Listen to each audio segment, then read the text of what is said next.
నాకు అనేకమైన పార్టీ నాయకులతోటి దగ్గరగా 1994 దానికి ముందు నేను ఎన్టీ రామారావు గారు పార్టీ పెట్టినప్పుడు ఇక్కడ ఒక కార్యకర్తగా మామూలు కుర్రోళ్ళు ఎలాగైతే కార్యకర్తలు ఉంటారో ఒక సైకిల్కి ఒక జెండా కట్టుకుని తిరగడం అప్పుడు రాజకీయం తెలుసు. అప్పటి నుంచి నేను ఎన్టీ రామారావు గారితో ధ్యానం వచ్చినప్పుడు వారితోటి నాకు పొలిటికల్గా 1990లో రామారావు గారితో, దాని తర్వాత చూసినట్టయితే మరలా నేను చంద్రబాబు నాయుడు గారితో, ఎన్ జనార్దన్ రెడ్డి గారితో,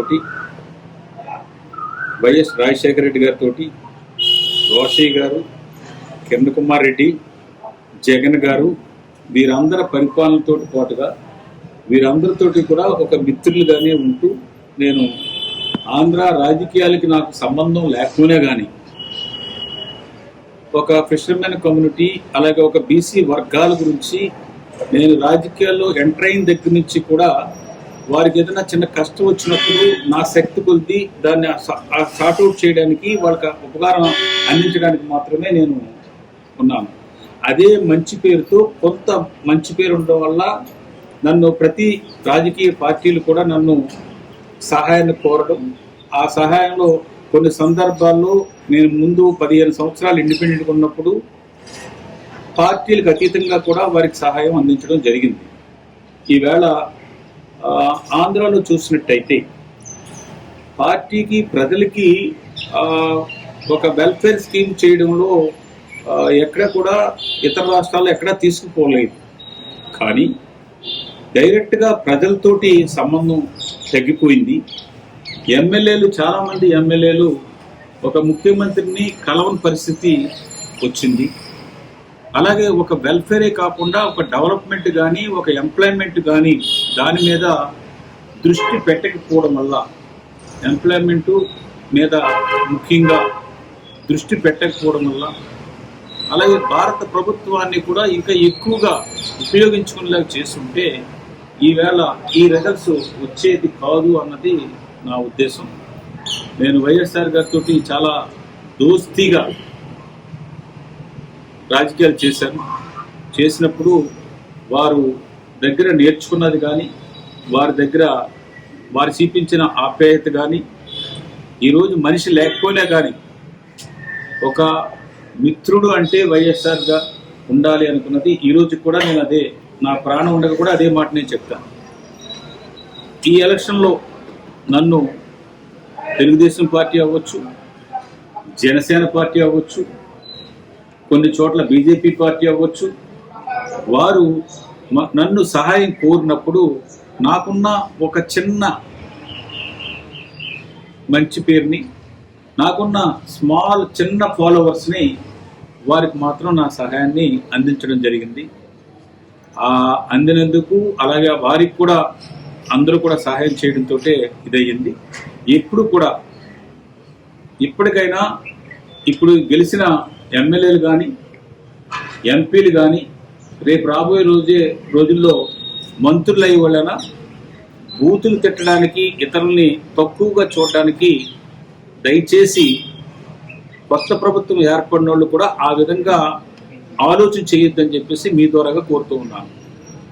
అటువంటి ఎవరైనా కానీ నాయకుడి దగ్గర మెప్పు పొందాలని ఇతరుల్ని దూషించిన, వారి కుటుంబాల్ని ఈ రాజకీయాల్లోకి సంబంధం లేకపోయి లాగినా కానీ ఆ పార్టీ అధ్యక్షులు అనుకున్నవారు అటువంటి వాళ్ళ మీద మళ్ళీ రెండోసారి మాట్లాడకుండా తీసుకోవాలి. ఎందుకంటే ఇది ఎక్కువగా గత ప్రభుత్వంలో మంత్రులు కానీ, కొంతమంది ఎమ్మెల్యేలు కానీ, కొంతమంది మంత్రులు కానీ నోటికొచ్చినట్టు మాట్లాడడం ప్రజలు దాన్ని జీర్ణించుకోలేదు. రాజా చెప్పింది 100% కరెక్ట్. జక్కంపూడి రాజా నేను విన్నాను. నేను ఆ పేరు ఎవరి పేరైతే అతను చెప్పారో ఆ ధనంజయ రెడ్డి కారణం పాలిటిక్స్లో ఈవేళ రాజకీయం అంతా కూడా పాడవడానికి ముఖ్య కారకుడు ధనంజయ రెడ్డి. ఎందుకంటే మేము ముఖ్యమంత్రికి ఒక రికమెండేషన్ ఇస్తే ఆ రిప్రజెంటేషన్ ముఖ్యమంత్రి అధికారికి పంపంటే 6 నెలలకు కూడా పంపలేని రోజులు ఉన్నాయి. నేను ముఖ్యమంత్రికి స్వయంగా నేనే కంప్లైంట్ చేసుకున్నాను. స్వయంగా ధనంజయ రెడ్డి మీద నేను ఇక్కడ ఎంఎస్ఎన్ చార్టీస్ గురించి అంతర్వేది గుడి గురించి ఇచ్చిన రిప్రజెంటేషన్ జనవరి 2వ తారీఖున ఇస్తే ఇక్కడ కలెక్టర్ గారిని అడిగితే జూలై 12కి కూడా రాలేదు. ఎమ్మెల్యే మాట్లాడిందిలో 100% కరెక్ట్. అందుకని అధికారులు ట్రాప్లో పడకండి. అధికారులు ఈవేళ ఎక్కడ ఉంటారు, అక్కడ ఉంటారు. ఇదే ధనంజయ రెడ్డి గారు కలెక్టర్గా ఉండగా అక్కడ ఉన్నారు, పవర్ వచ్చిన తర్వాత ఇక్కడికి వచ్చారు. ఇప్పుడు కూడా చాలా మంది ఇక్కడ ఉన్న వాళ్ళందరూ మళ్ళీ క్యూ పెడుతూ ఉంటారు. అందుకని వాళ్ళ వ్యక్తిత్వాన్ని వాళ్ళ పద్ధతుల్ని దృష్టిలో పెట్టుకుని అధికారులని అందరినీ మనం తక్కువ అంచనా అవసరం లేదు, అందరూ బెస్ట్ అని చెప్పడానికి ఉండదు. ఆ విధంగా చేసుకుని ముందుకి వెళ్ళాలి. ఎమ్మెల్యే చాలా మంది నాకు చెప్పున్నారు, ధనంజయ రెడ్డి గారు ఈ విధంగా ముఖ్యమంత్రినన్నా ముఖ్యమంత్రిని కలమంటే ధనంజయ రెడ్డి కలవాలి, ధనంజయ రెడ్డి కలవాలంటే నెలలు వెళ్తే 4-5 గంటలు. ఆ పరిస్థితులు తెచ్చుకోవద్దని చెప్పేసి అందరినీ కోరుతున్నాను. ప్రభుత్వంలో ఉన్న వాళ్ళు కూడా అది దృష్టిలో పెట్టుకుని వారు మాట్లాడే విధానం కానీ, వారు మాట్లాడినప్పుడు వాళ్ళ బాడీ లాంగ్వేజ్ కానీ కరెక్ట్గా ఉండాలి, ప్రజలతో ఉండాలి. ఎన్ని స్కీమ్స్ పెట్టినా కానీ ప్రజలతోటి మనం లేకపోయినట్టయితే, ప్రజలకు కొంచెం దూరంగా ఉన్నట్టయితే ఇటువంటి రిజల్ట్స్ రావడానికి మనకి కూడా రేపు రాబోయే రోజుల్లో ఇటువంటి వస్తుందన్నది ఇప్పుడు గెలిచిన వాళ్ళు కూడా అది మనసులో పెట్టుకుని పనిచేస్తే తప్పనిసరిగా ఇది ఒక మంచి అవకాశం, ఆంధ్రప్రదేశ్కి ఒక మంచి అవకాశం. గత 2 టర్ముల్లో భారత ప్రభుత్వం వన్ సైడ్గా ఉంది. ఆంధ్రాకి ఒక తెలుగువాడిగా 10 సంవత్సరాల్లో చూసినట్టయితే చాలా అన్యాయం జరిగింది.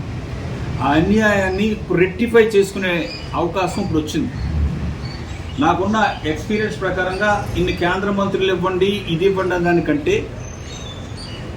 2014లో ఎలక్షన్ ముందు ఆంధ్రప్రదేశ్కి ఎడగొట్టేటప్పుడు, డివైడ్ చేసేటప్పుడు ఏమి ఇస్తామని చెప్పారో, అలాగే చట్టంలో ఏం పెట్టారో రెండు కూడా ఆ రెండు చేస్తే తెలుగు వాళ్ళకి జరిగిన ద్రోహం, అన్యాయం, ఆ అన్యాయం జరిగిన దానికి కరెక్ట్గా మళ్ళీ రెక్టిఫై చేసుకునే అవకాశం ఇది వచ్చింది. ఈ అవకాశాన్ని కానీ చంద్రబాబు నాయుడు గారు, వారి అనుభవం మాకంటే అందరికంటే సీనియర్ పర్సన్, అలాగే దీంట్లో చంద్రబాబు నాయుడు గారికి పూర్తిగా పవన్ కళ్యాణ్ గారు కూడా పూర్తిగా సహకరించారు.